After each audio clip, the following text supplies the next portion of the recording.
అయోధ్య రామయ్య విగ్రహాలతో శంకుస్థాపన జరిగిన శుభ సందర్భంగా ఆ రామయ్య ఆశీర్వదించే పంపిన అక్షింతలను దేశ నలుమూలలా పంచపెడుతున్నారు. అందులో భాగంగా నేడు పార్వతీపురం మన్యం జిల్లా జగన్నాథపురం 1వ వార్డు నందు గ్రామ పెద్దలు అయినటువంటి ముత్యాల హరేరాం బాబ్జీ, నెల్లి అప్పారావు, పొట్నూరు అప్పన్న మరియు మరికొందరు పెద్దలు చిన్నారులు వీధి వీధి తిరిగి అక్షింతలను పంచిపెట్టారు.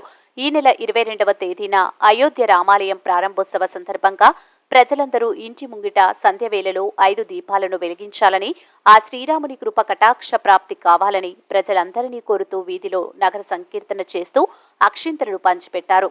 జై శ్రీరామ్, జై శ్రీరామ్, శ్రీరామ్ జై రామ్, జై జై రామ్, శ్రీరామ్ జై రామ్, జై జై రామ్. 1వ వార్డు, 2వ వార్డు, 3వ వార్డు అలాగా వార్డు చప్పున మనకి ఇచ్చారు. మన వార్డుకి 1వ వార్డు పంచడం జరిగింది. చెప్పండి. అయోధ్య నుంచి ప్రతి ఒక్క 1వ వార్డులు 30 వార్డులు కూడా అక్షంతలు ఇవ్వడం జరిగింది. అలాగే 1వ వార్డుకి అక్షంతలు ఇచ్చారు. ఇది 1వ తారీఖు నుంచి 10వ తారీఖు లోపల పంచమన్నారు. మాకు ఈరోజు ఖాళీ అయింది కాబట్టి ఈ యొక్క 1వ వార్డు అంతా అక్షంతలు పంచడం జరుగుతుంది. ఈ యొక్క అక్షంతలు చాలా పవిత్రమైనవి. ఇవి పూజా మందిరంలో పెట్టుకోవాలి.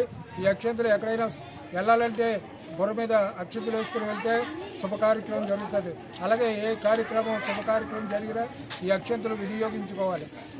ఈ యొక్క అక్షంతల తర్వాత 22వ తారీఖున ఈ యొక్క రాముడికి ప్రాణ ప్రతిష్ఠ జరుగుతుంది కాబట్టి ఆ రోజు ప్రతి ఒక్కరు కూడా ఇళ్ళ ముందు ఇంటి తర్వాత ఇంటి ఆవరణలోనే 5 దీపాలకు తక్కువ లేకుండా దీపావళి ఎలా జరుగుతావో అలాగా మన యొక్క ఆనందాన్ని ప్రకటించాలని మరి కోరుతున్నాం. జై శ్రీరామ్, జై